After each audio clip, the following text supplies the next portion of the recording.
All my life, I come from, my mom is in love with Jesus, like always went to church, and always told me I needed God in my life, and I just didn't want to hear it. A lot of different things led me to be where I'm at.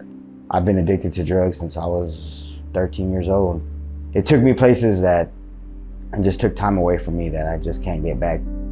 I've been in prison quite a few times, never turned to God for help, never turned to Jesus for help. I knew he was there.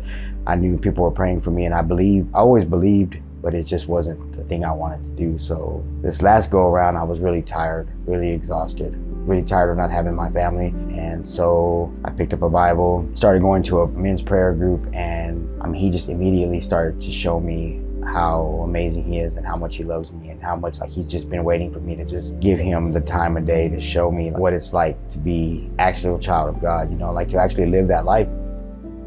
I got let out on a program, a really strict program, where I would have to put the work in. It's a lot of things. There's classes, there's counseling. One of the things about addiction is you close down. Like with me, I was just losing things in my life and I didn't know how to deal with it.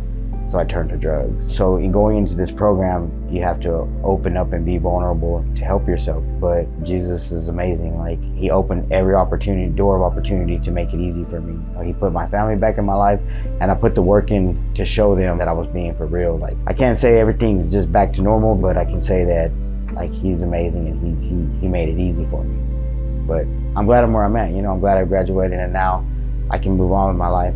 I can honestly say that my life is better than it's ever been. So I don't know, I appreciate my addiction. It's crazy to say that, but God works in mysterious ways, and I do appreciate it, because my life wasn't even this good before it, you know what I'm saying? So like I said, I would go to a men's prayer group.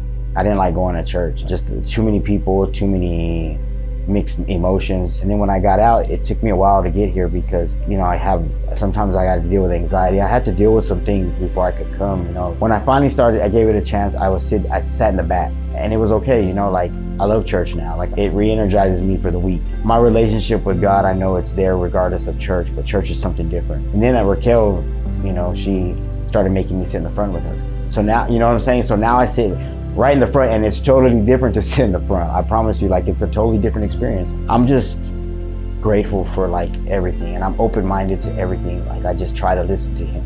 Right now, I feel like I still have a lot of things to figure out. I just want to help. I want to use what I've been through and what I know to help people, not just kids, but grown men or grown women, because it could happen at any time. Anything dramatic in your life could shut you down and push you to pick up the bottle or anything, and before you know it, your life is just a hurricane of hurt and pain, and if somebody would just have taken the time to give them their experience and tell them hey, you don't want to go that way,